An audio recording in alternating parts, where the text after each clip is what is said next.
Good afternoon, everyone. My name is Sean Tucker. I'm a faculty member in the Faculty of Business Administration at the University of Regina. And welcome to today's presentation by Jotham Peters entitled, "Say What? Will Carbon Pricing Really Cause a Catastrophic Recession in Saskatchewan?" I want to begin by acknowledging that we're meeting on the traditional territories of the Cree, Saulteaux, Dakota, Lakota, Nakota, and the homeland of the Métis Nation.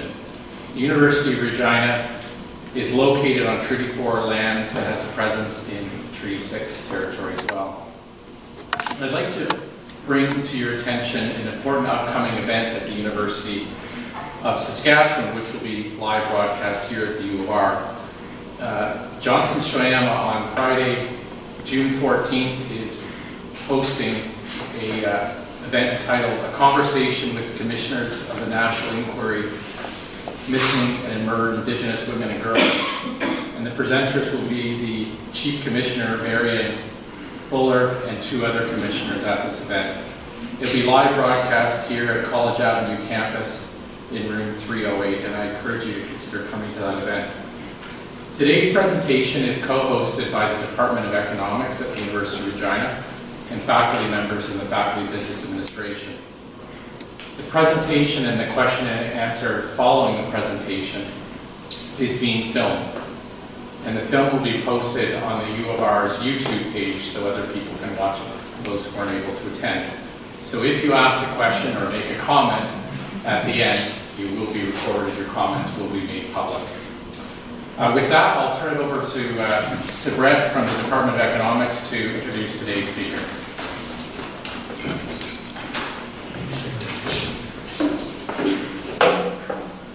So thanks everyone for coming out to the talk, and thanks Jotham for coming over from Vancouver to give the talk today.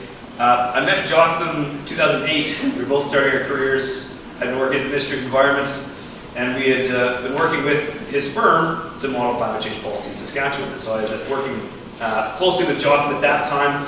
I think you had just finished at that time a degree from SFU, working with the Energy Materials Research Group under Mark Jackard, and worked alongside some of the people who I see as the climate policy intellectual leaders in Canada, Nick Rivers, Chris Bataille, and Mark Jackard among them.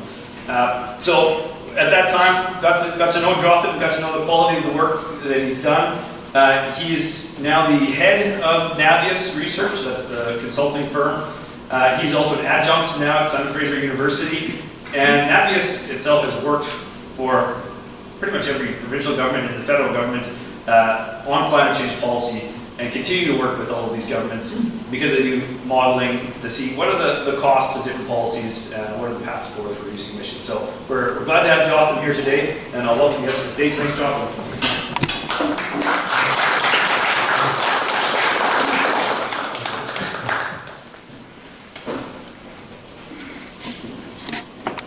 Thank you very much for the very kind introduction.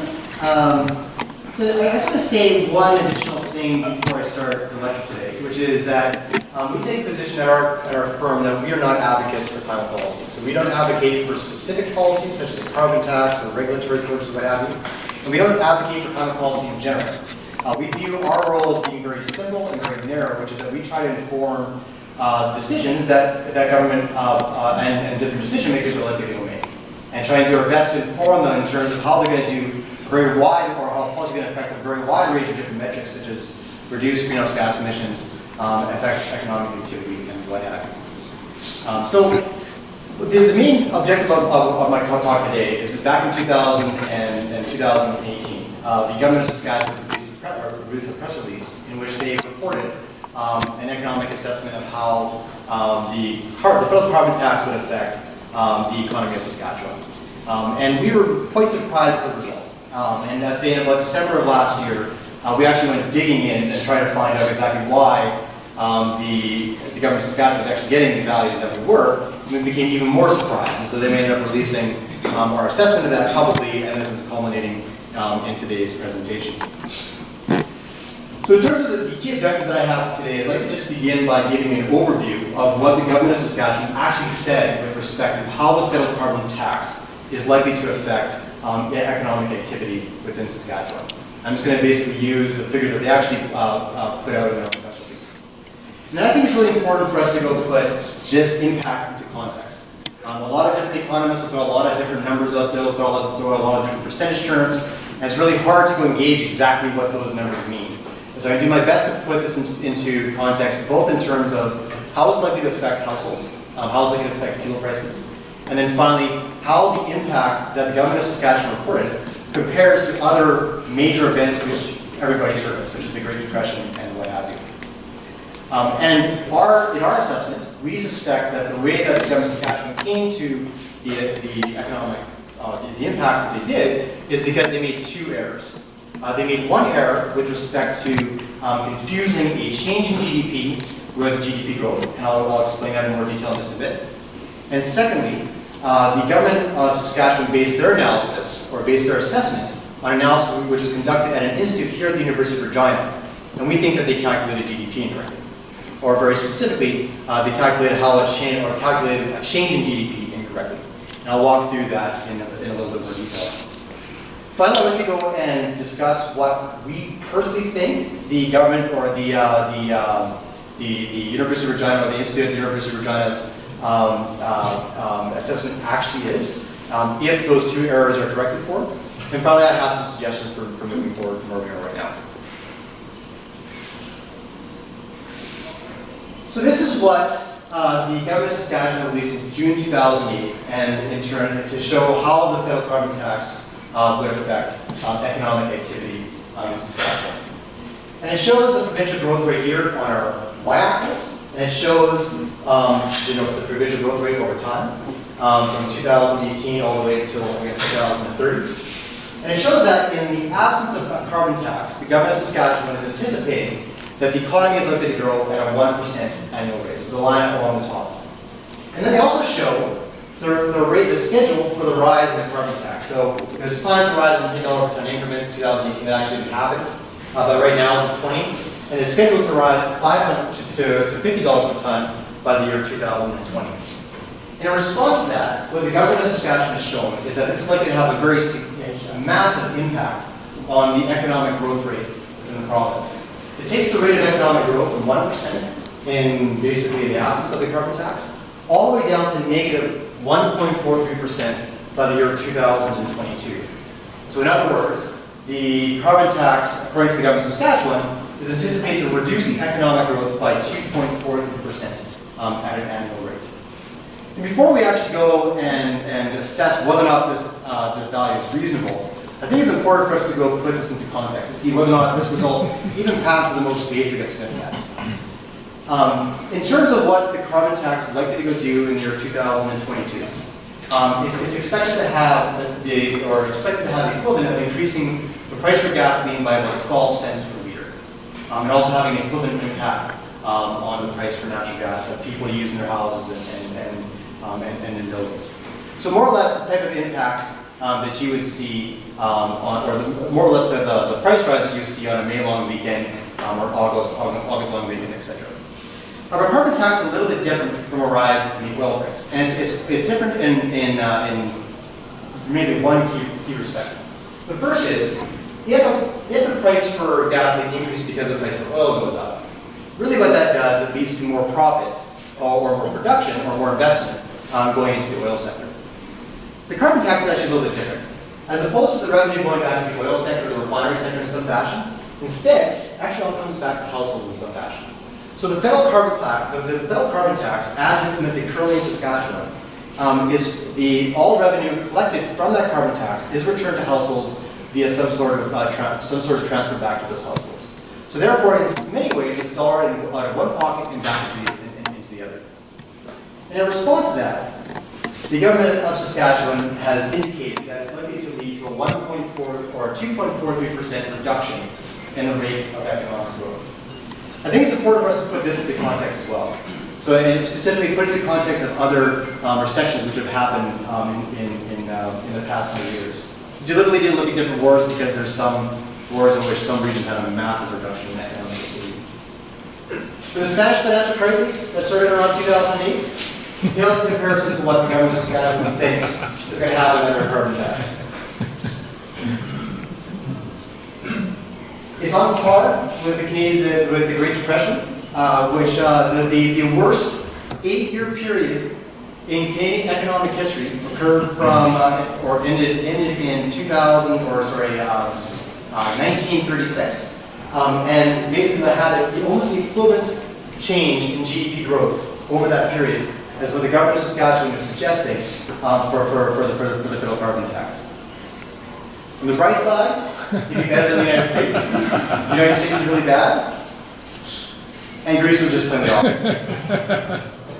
So, anybody releasing this as a press release, in our view, should have done a bit of a sniff test and say, okay, well, are these results reasonable or not? And in our view, there's no doubt that they're clearly unreasonable.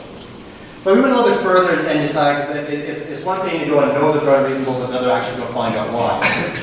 And so we think that the way that they came to this really extraordinary finding is because they have made 2 separate errors in calculating a growth in GDP. And the first is that they confuse a change in GDP growth with a change in GDP. So whenever economists are talking about percents or percentage change in GDP or percentage change in economic growth, I mean, I know that my family, their eyes kind of roll over, and so I'm sure a lot of people think the same about that. So I feel like it's a lot easier to go and actually cut out the percentages and just put it into actual numbers. And so what I've done here is I'm providing an example of what would happen, or of Saskatchewan GDP.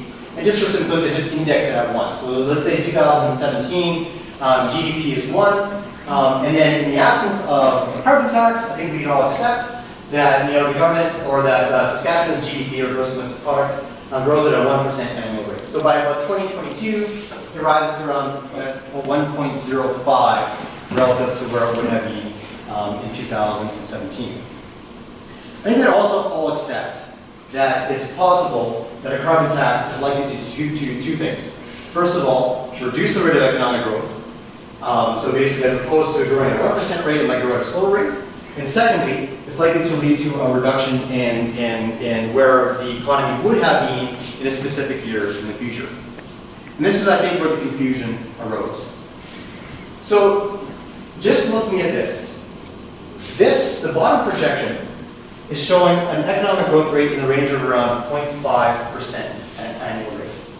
However, that said, and so therefore the carbon tax in this very stylized example reduced economic growth from 1% in the absence of the carbon tax to 0.5% with the carbon tax.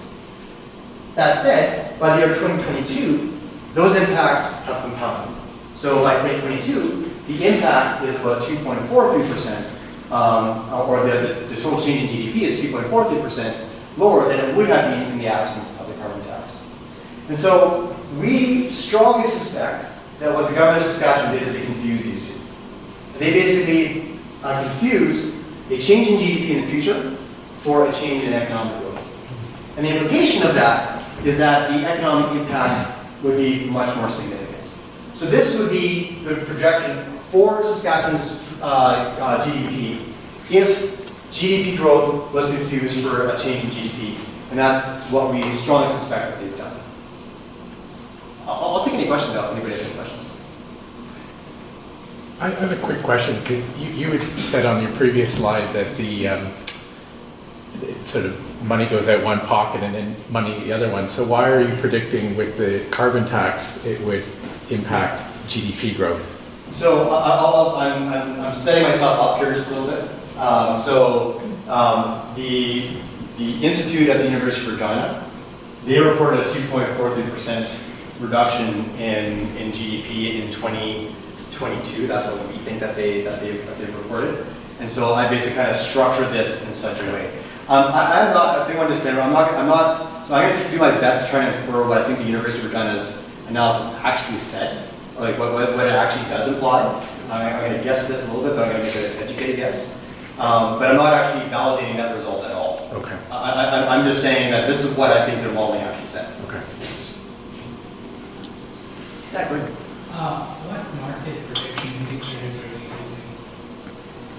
So again, just to be really clear about this, I think in my presentation today, I'm only evaluating the press release which was done by the government of Saskatchewan, as well as the underlying economic analysis, which was done here at the University of Regina.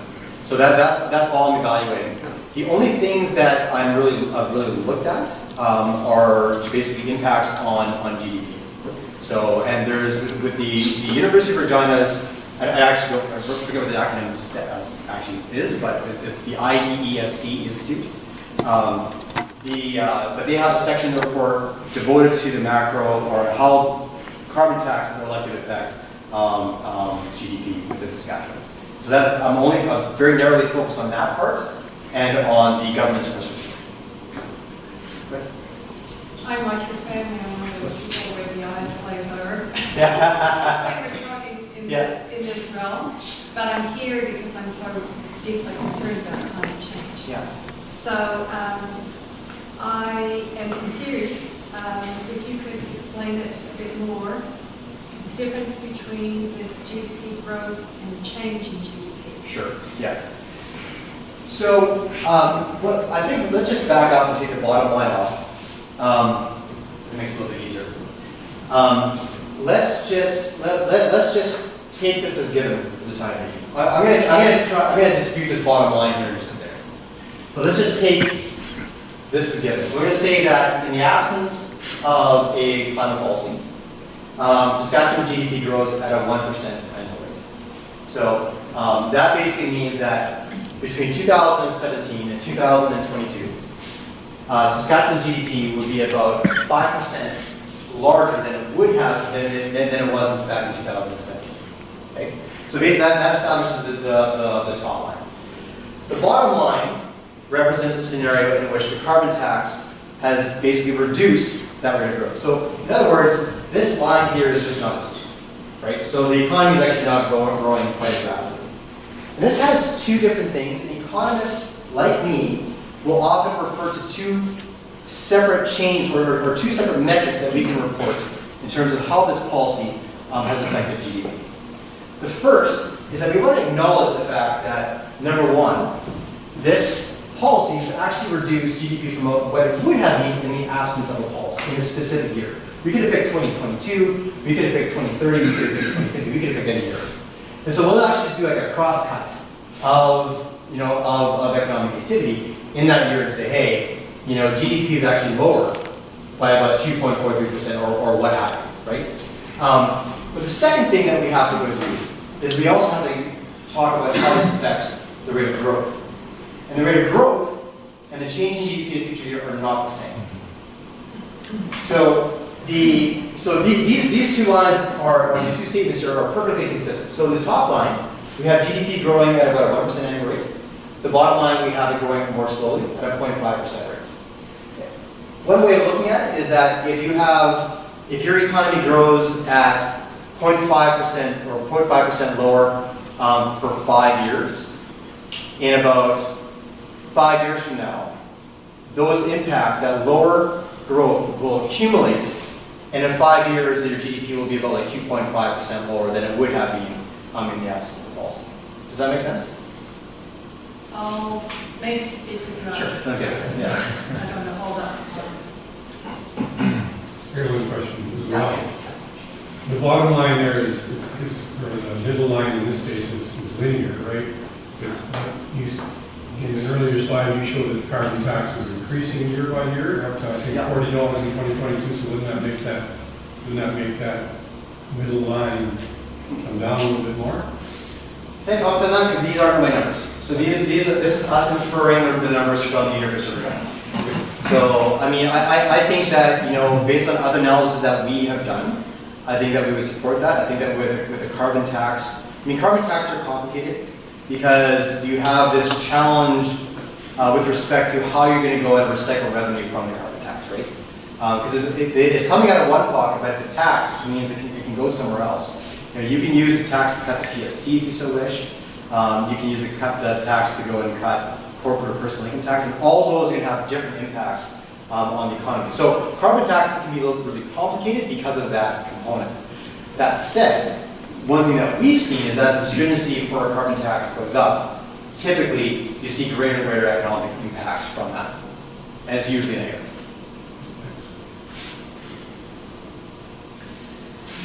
And so adjusting for this alone, so if the government of Saskatchewan, in our view, had correctly interpreted or not confused GDP growth with the change in GDP, we think that would have made sure that the carbon tax would not be recessionary. As opposed to GDP basically declining at a 1.43% annual rate, we think instead it actually continued growing by 0.5% at an annual rate, although that's still a fairly significant reduction in GDP. So the second thing that we did is we're trying to figure out where this 2.4 value even came from. And the government of Saskatchewan has claimed that this value is based on an independent analysis conducted here by the IEESC Institute at the University of Regina. And so we were curious as to where that came from. And they actually did release the report publicly. There's not a lot of information in the report, but they do our best insight into where where the impacts actually come from this figure here. And what it shows, and number one actually confirms our initial suspicion, which is that they're showing a change in GDP. But it shows the impact of a couple of different carbon scenarios. They just call them S1, S2, and S3, from basically 2018 all the way out until 2026. And our best read of the government of Saskatchewan's press release is that they have based their analysis, or they based their 2.43 impact on this scenario here, this S3 scenario. And I say that for two reasons. I could be wrong about this, but I say this for two reasons. Actually, well, I guess three. The first is that the press release has said that they use the most conservative scenario, which in this case would be the S3. The second is that this scenario actually aligns reasonably closely with the federal carbon tax on households and firms. Whereas my understanding of this scenario is that it doesn't. It's more of a stylized scenario in which the carbon tax is applied to all industry. And S2 is S2 is a scenario in which the revenue segment is a little bit strange. And the final reason is that this, if we eyeball this a little bit, gets us pretty close to our 2.43%. And so our understanding, our read of this, is that what the University of Regina's analysis actually was trying to say is that GDP growth, or GDP in 2022, would be about 2.43% lower than it would have been in the absence of the carbon tax. And so, you know, if there wasn't any other information in the report, I don't think we would be able to go any further than that. That said, the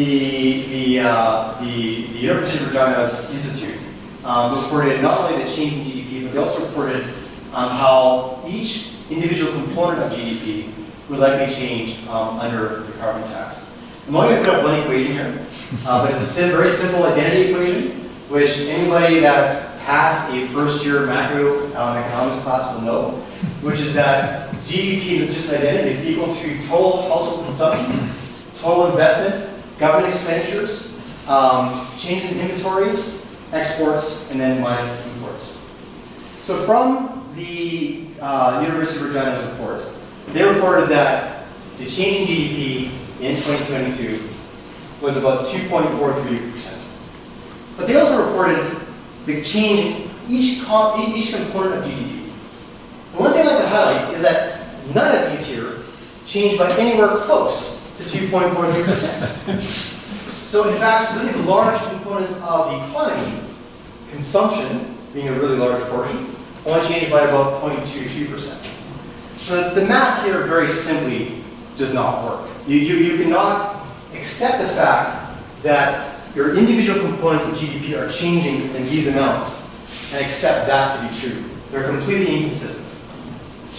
And so what we did is we tried to figure out, okay, well, exactly what actually is the impact of, or what is the University of Regina's Institute actually trying to say?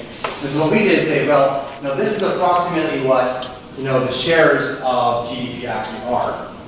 And then using that, we can go and try and weight that and try and calculate what the change in GDP would have been, or what it should have been, and we estimate a much lower impact in the range of around 0.64% reduction from what GDP would have been in the year 2022. So finally, we can also translate this back into economic growth and how a 0.64% change in GDP would affect economic growth all the way up to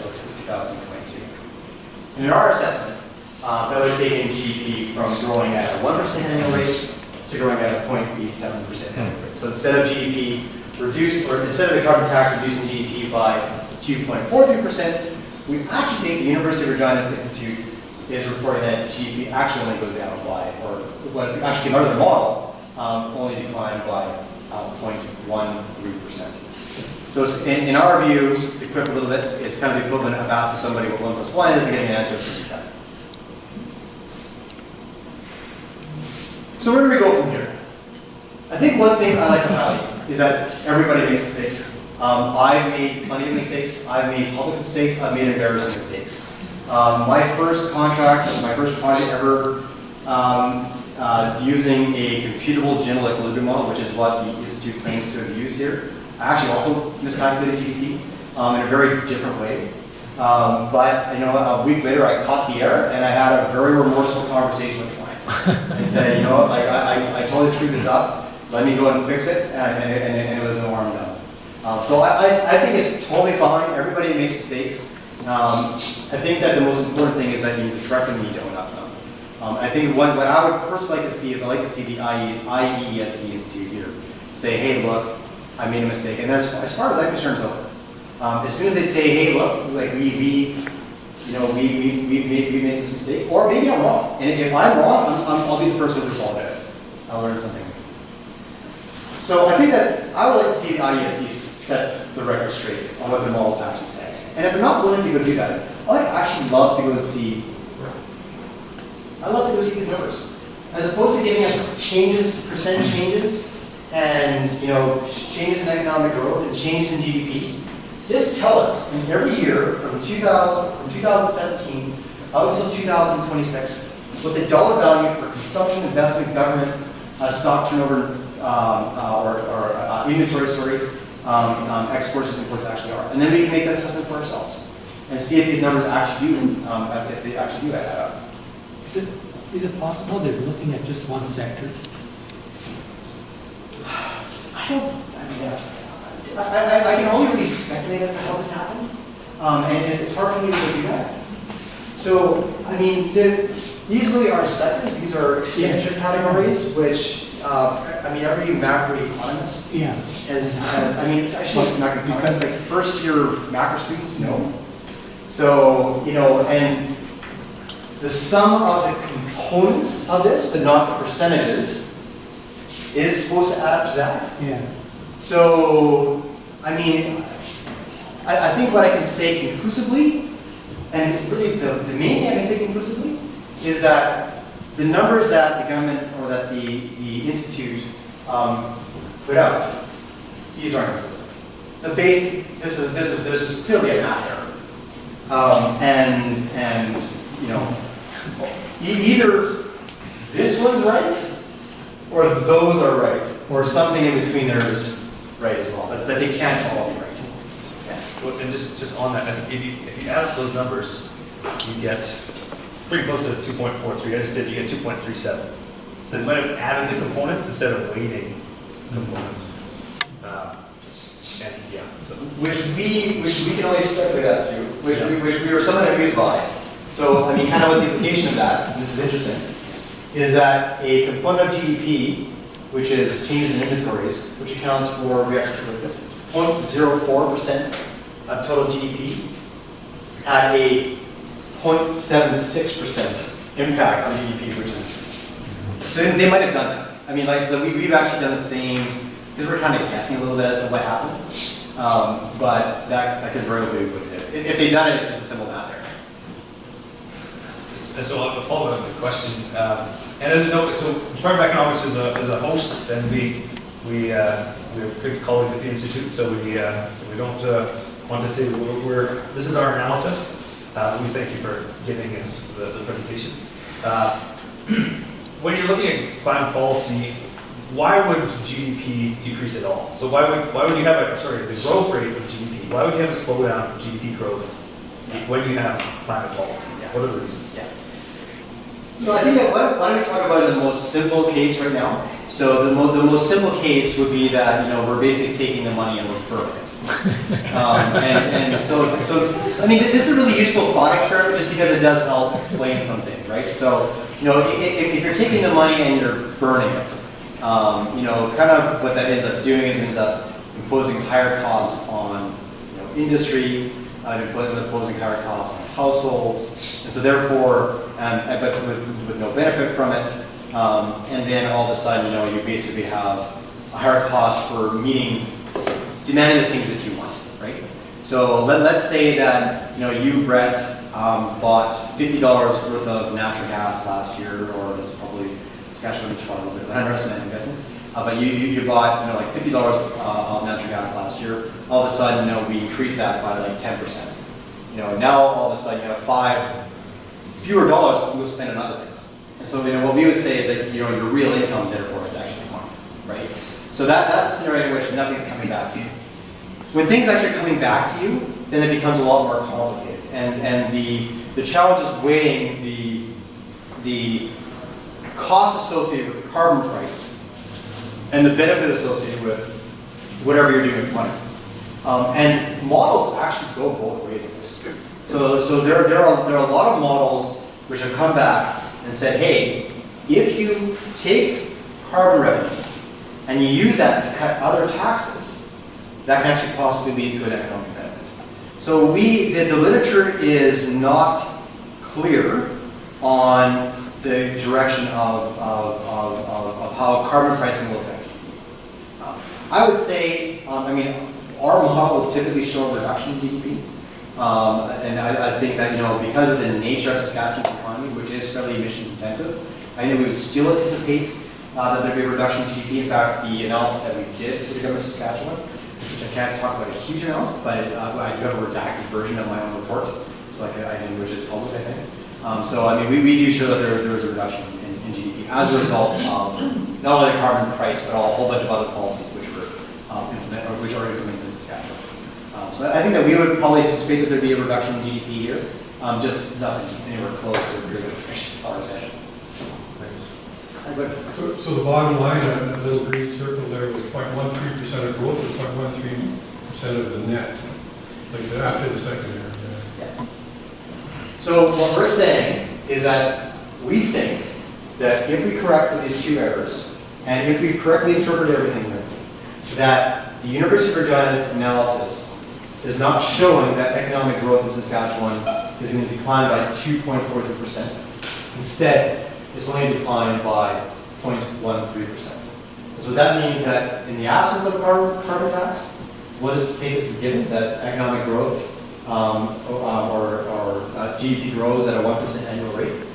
But with the carbon tax, we think that the University of Regina's analysis actually suggests that GDP actually grew until 2022 at an 0.87% annual rate. That's our educated guess.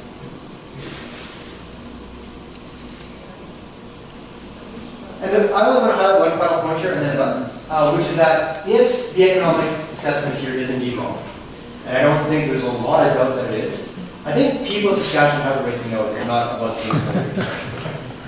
My grandparents grew up in Current. My other grandparents grew up in a small farming town in Manitoba. And I've heard stories about the Great Depression. It sounds like a pretty awful experience. I think it would be reassuring for people to know that that's not on its way in 2022. Yeah. 3 comments. One, I would be careful about making that statement because it doesn't say because of the carbon tax. Based on what's going on in the planet, we may end up with a depression greater than ever, including loss of life. So we need to make sure that that's clear because we could still end up with, and a lot of the messaging of Mo and Ford and Kenny and all of them is everything's to blame because of the carbon tax.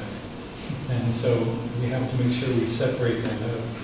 Second thing, when you talked about the distribution of income, the first picture,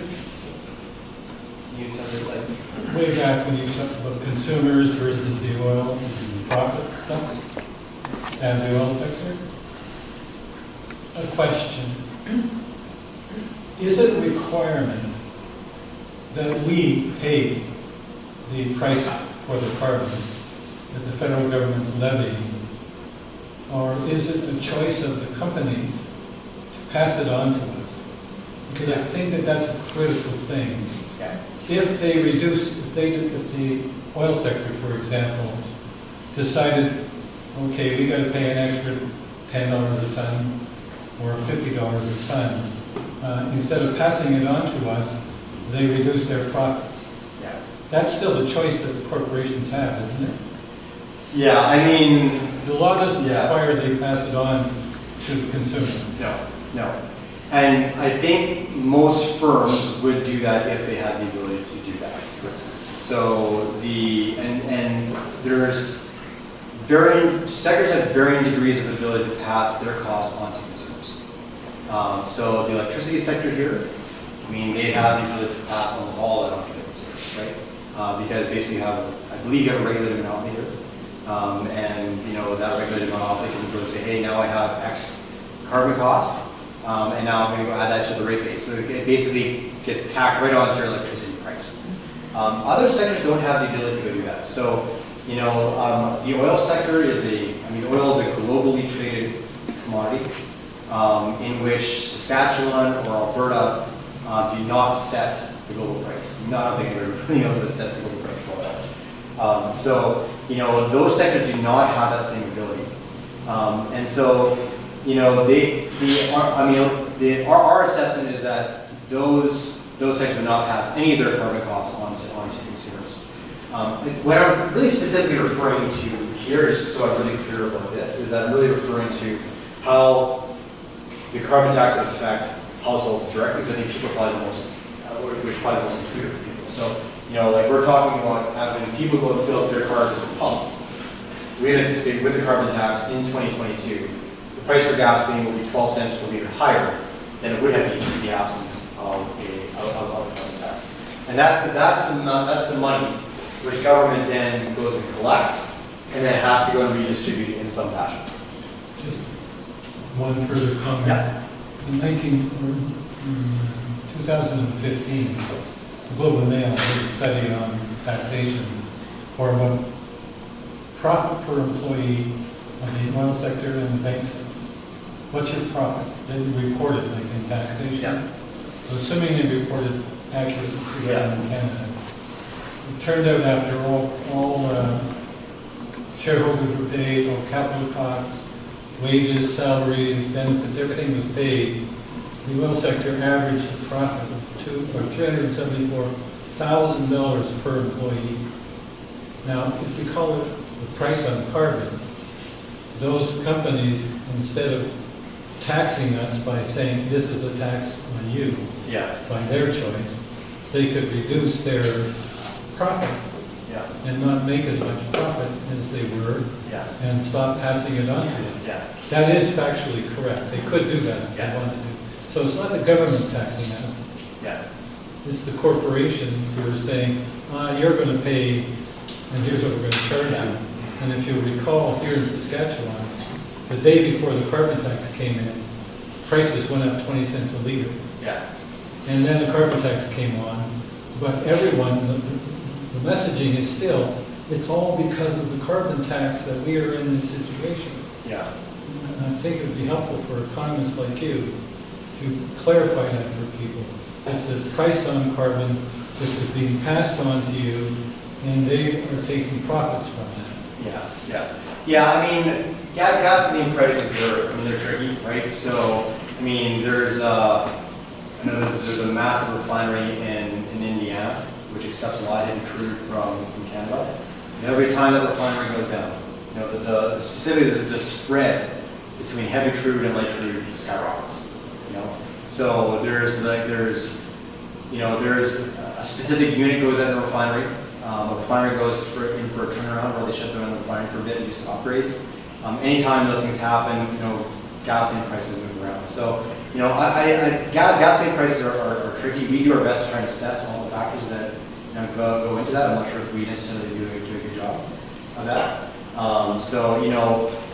whether or not that increase in the gasoline price right before the carbon tax was just because of a natural fluctuation in the market, could very well be, right? So it could be just that, for whatever reason, there is oil prices were a little bit higher during that day, and those costs are getting passed on to consumers. It's not for me to say, but I'm only speculating.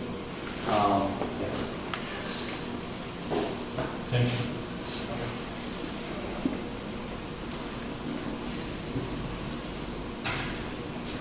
Jonathan, I have a question. First of all, thank you for coming to Regina. Appreciate your visit and time away from your family and your business. So when did your firm conduct its study then for the government of Saskatchewan? So we conducted our study, I think it was in 2017. Okay. So at that time, were you aware of the return through the federal income tax system of a credit for people in Saskatchewan when you did your modeling then? I'm sorry, and this would be due to the carbon pricing? Yeah, so it was announced that Saskatchewan residents would, through the federal income tax system, would receive a credit back. Yeah. Were you aware of that amount when you did your modeling, or did you make assumptions about that? So in our modeling, and this is public, so you can go and see it. One scenario that we looked at in which we included the carbon pricing system, or we assessed it. We simulated that all revenues collected, I kind of forget from where, will come back to households in Saskatchewan. So that's what we assume. And that would still, going back to your earlier point, that would still result in some, was it fair to say minimal, or is modest too strong, a decline in GDP because of that? Yeah, I mean, part of the reason why, we're kind of going really deep into why we should end up showing reductions in GDP from carbon price. So I know that the scenarios that we looked at, we had it's called the federal OBPS, or the Output-Based Performance Standard or System, I forget which one it is, in which industry has a carbon price as well, right? And so if you're just giving people money no matter what, and you're not using carbon revenue to go and reduce other distortions throughout the economy, then we often will show that has a more negative impact on economic growth. So, basically, I think that there's the really simple stylized example in which we're taking the money and we're burning. Everybody understands that it's leading to a cost. Your real income is going down, right? Whereas in the carbon tax world, it's coming out of one pocket, and it's going into another. And if this is happening to some sort of a company, people don't have an incentive really to go to work for that or do additional work or do additional, more productive things if the money is just coming back in your pocket no matter what. And so the impacts of the carbon tax can be improved or actually perhaps even make economic growth better if you use carbon tax revenue to cut something else that's creating another distortion within the economy. So a lot of people talk about how carbon pricing, is a tax on doing business. It's a tax on economic activity. So are corporate income taxes. So are personal income taxes. And so, we could say, hey, well, why don't we just go and take revenue from the carbon tax and recycle that back into those other taxes? And that can often ameliorate the impacts. But I think most analysis would confirm, ours for sure, that if you just take money from households or from industry and you put that all back into the pockets of households, that'll end up having greater economic impact. Thank you. Yeah, thank you.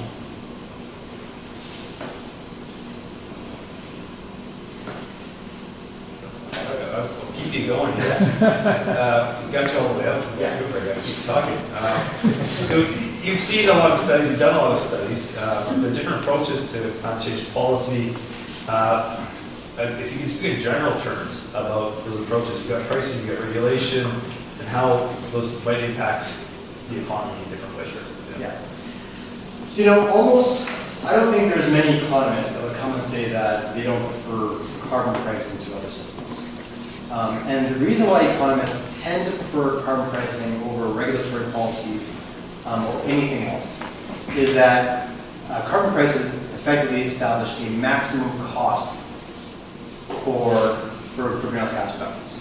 So if you establish a carbon tax of $50 per ton, nobody anywhere in the economy has an incentive to go and reduce their emissions beyond $50 per ton. If you are buying a car and you're basically saying, hey, kind of like juggle, do I buy an internal combustion engine or do I buy an electric car?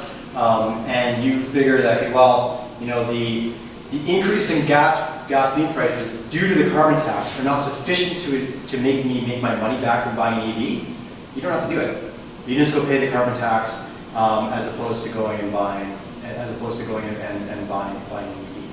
So therefore, economists almost always argue that carbon pricing is therefore economically efficient. It basically is the best tool available that we're aware of that encourages people to go and make decisions that were you know, their costs are all roughly similar in terms of greenhouse gas emissions. Regulatory policies don't do that. You know, kind of going back to the example, you know, if a regulation comes into place requiring a certain portion of electric vehicle sales in Saskatchewan, it could be that you have to go and buy one, right? But that cost to you might be significantly greater than $50 per ton. And so then all of a sudden you actually have, you know, less money in your pocket than you would have if you just paid a carbon tax and got out of it. So that's why economists usually prefer carbon pricing over other regulations.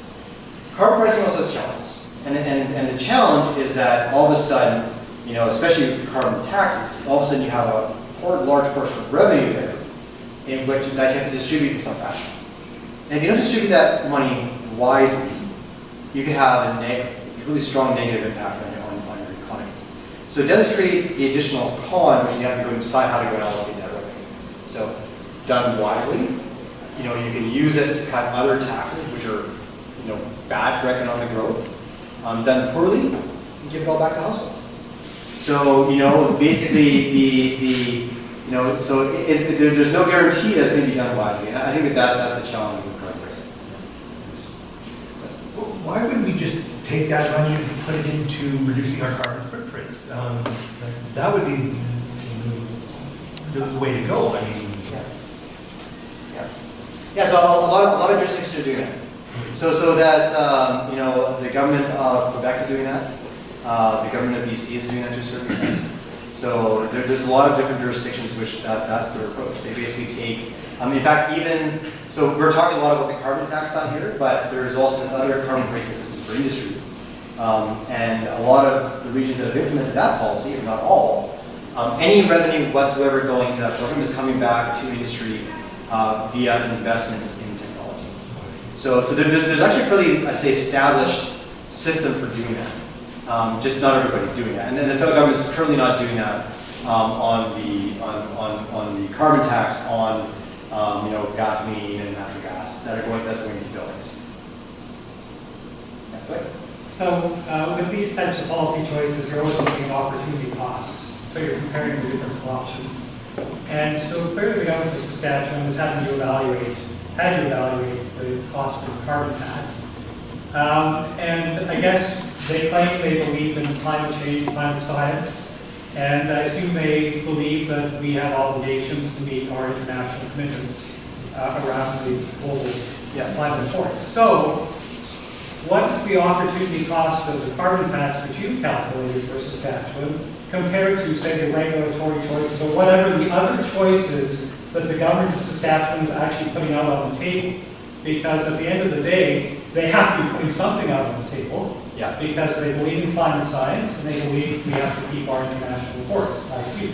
Yeah. So what else have they put out there as what that are being evaluated as options, and how does the carbon tax compare to those other options?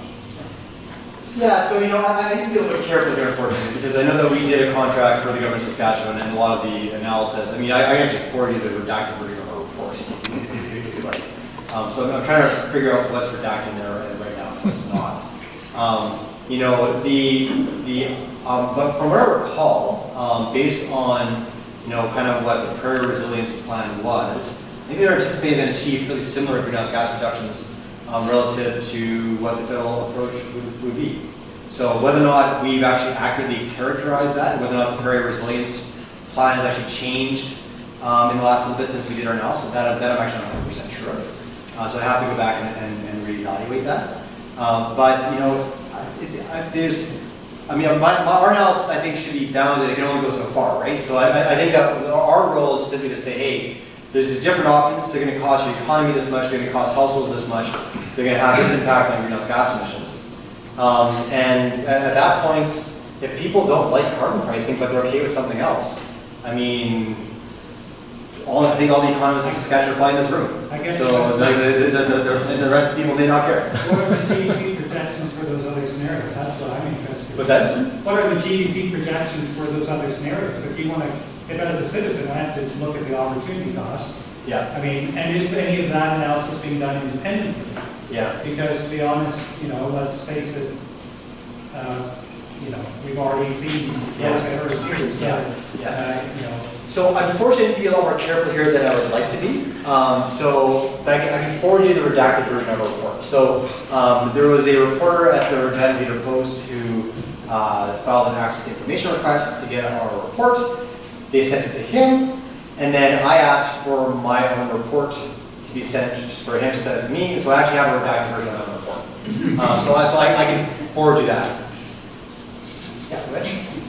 So we talked about a couple of options, but I don't know what it looks like if we are looking at a portfolio of options. So rather than compare, say, regulatory, let's say, carbon taxes, what do we get if we have a portfolio of, say, carbon tax and regulatory, let's say, regulatory and any other kind of option? Yeah. Yeah, so, and there's almost infinite ability to go and mix and match policies. So, you could go and impose a carbon price on one sector, and then basically impose regulations on another sector, and there might be a good reason to go and do that. You could impose exclusively regulations on all sectors if you so wished. You could establish a mandate for lower emissions in electricity, which I believe actually the government of Saskatchewan is actually planning on doing. Require greater amounts of renewables, which is kind of fundamentally a regulatory policy. You could pursue a lot of greenhouse gas reductions using a regulatory approach if you wanted to. And I think that's the government of Saskatchewan's preferred approach. We actually don't have a huge problem with the approach that the government of Saskatchewan wants to go. They basically just say, hey, look, we just want to pursue these policies more with other regulatory policies. I could be wrong with this a little bit, and less on the carbon pricing side. I mean, that for us, that's a political choice which I don't have any comment on. I think that our sole concern here is that now that there is a carbon price in place, let's not go and tell people that it's going to lead to the Great Depression. Yeah. Okay, so that's since we paid for this analysis of your firm. Yeah. What kinds of things, you don't have to go into the specifics, but what categories of things are redacted from such a report? Why would there be something redacted? So I can tell you that we always ask for some things to be redacted. So there are certain things that we consider to be proprietary to our model that we would have asked to be redacted. I don't think that those redactions are that significant. And I haven't gone beyond that, to be honest. I haven't actually spent a lot of time reading my redacted report because it's annoying to read. So yeah. So honestly, I think you can go and I'm happy to go and forward you the report. I think there's a lot of. I don't think there's much that's redacted in there. I think that the vast majority of the content's there. But I'm only thinking about the things that I requested to be redacted, which is just like we would have published some things that we consider to be proprietary to the model. And I can give you those pieces. You haven't addressed the one question that it sort of extends to this. Is there empirical evidence now that shows that carbon taxes reduce greenhouse gas emissions? I mean, what is the state of evidence in the world now? Yeah, I think I should shut this over to Brett, actually. Brett, that's just a big question. So, yeah, an interesting document that I was just discussing before Jotham went up there is with the court case, the affidavits filed on behalf of the province of Saskatchewan, the federal government. One of the affidavits filed by the federal government was a summary of all of the literature that was relevant by Nick Rivers, University of Ottawa. And yeah, it's clear you put a carbon price on that gets passed to industry, consumers. When those prices go up, whether energy prices go up because of the carbon price or something else, people consume less energy, which reduces greenhouse gas emissions. So those steps are very clearly supported by depth literature. Well said. Thank you. This might be off topic, but it seems globally there's a trend now of combining carbon pricing with divestment. And have you ever done any modeling with that? And No, so we've looked, I'd say, more at, different regulatory approaches that you can impose on industry, impose on households. We work with, I'd say, like a really wide range of different groups. We work with a lot of provincial governments, we work with, we work with a lot of NGOs, we work with a lot of industry associations. We work with some people in the oil and gas industry. And mostly informing them on the impact of climate and energy policy. And everything, but we never looked at that investment scenario. So, we've looked at scenarios in which things like pipelines are constrained. We always come back and say, hey, that's a really inefficient way of getting greenhouse gas reductions, because it's not directly targeting emissions, it's targeting production. So we have looked at some things like that, but we've never looked at an investment strategy.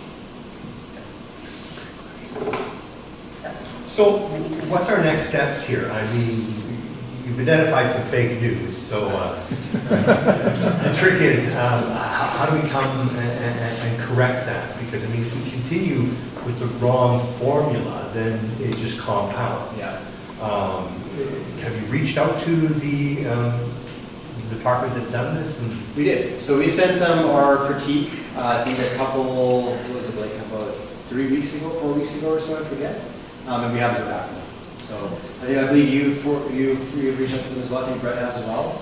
And we just haven't heard anything from them. So, I always feel like at this point, like my role is done. I think that it's at this point, as people in Saskatchewan need to go decide what they want to go do. I think that my recommendation would be that, I would like to see them correct this. I don't think, I have a bit of an issue with people being dishonest to, I come from a farming community. I have a bit of an issue with people being dishonest to farmers and to people in Saskatchewan. And I think people have the right to know that in 2022, they're not going to go into the Great Depression. Yeah. So I understand. So has your work been confirmed? Are you the only one here saying the sky is falling, or is there other people out there that have said, hey, I've seen exactly the same thing? Sorry, you have your numbers, reviewing this. Yeah. So Nick Rivers has done it. Okay. So Nick Rivers has done an excellent job. So Nick Rivers took this in a different approach. Okay. So what he did is, and I like what he did, he basically took the results from the press release, I believe, and he basically compared that to every single other model, or to like an extensive literature review of other models. And it's kind of a joke. Like it's actually hard to graph it, because it's kind of like there's this huge cluster of points down in this one corner, which represents everywhere else, which actually, you kind of zoom in, there's a huge range, and then there's Saskatchewan. So he's done that. Dale Bugin from the Fiscal Commission has done a really good assessment. And to be fair, a lot of us are kind of guessing a little bit as to what actually came out of the model. Like this figure here, for example. Let's see if I find it. This figure here is actually titled, in the title for it, Change in GDP and Greenhouse Gas Emissions. So for a while there, we were speculating that, well, maybe they actually reported greenhouse gas emissions here as opposed to change in GDP, even though the entire section is about GDP, and there's no reference whatsoever to greenhouse gas emissions. So we thought it could have just been a mistake. So there have been a number of people that have looked into this. Actually, Dave Sawyer has done the same. So there have been a number of independent people that have all taken different angles, and I think there's a pretty strong consensus that what's being reported here is wrong.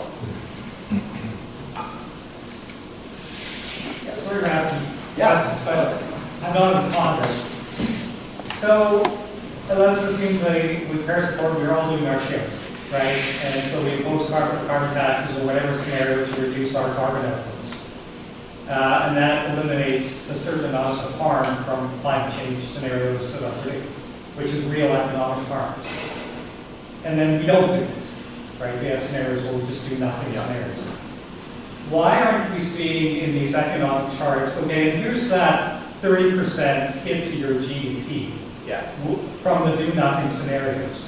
from the climate impacts. From the climate, yeah. Because that is the obvious comparable as a citizen. That's what I care about. Yeah. So do these economic models that Ontario and Alberta put out show that huge cost if we don't share? Or do they just put the assumption, we assume this is all a cynical exercise and nobody else is going to do it, despite the fact that citizens around the world are being mobilized because of the harms of climate change? Yeah. So, Yeah. like, do you see those hits in the models of So academics?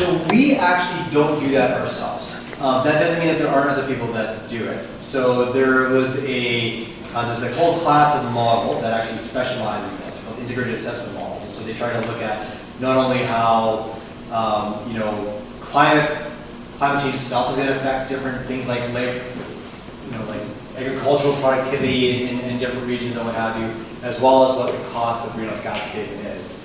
So there's a class of model that does that. I know Environment Canada does use one of those. There's a number of groups in the States that use this class of model. There's a report which is done in, it was the Stein report done in Britain, I forget when, but looked at this as well. They try to quantify the economic costs of, pardon? 2015. 2013? Maybe. So they try to quantify the economic impact of climate change. That's not really what we do. I mean, kind of our scope is really more on the, I mean, to be honest, I just don't understand atmospheric science.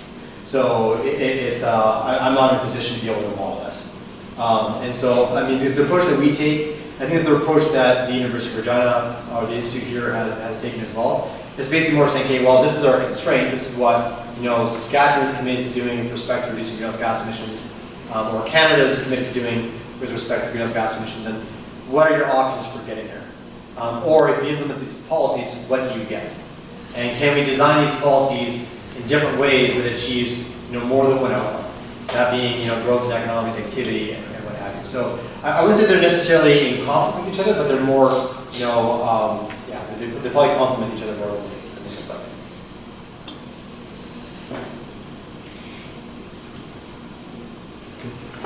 Good, great. You go ahead. Oh, okay, well, then let's thank Jotham for coming up to Regina. Thank you, Jotham.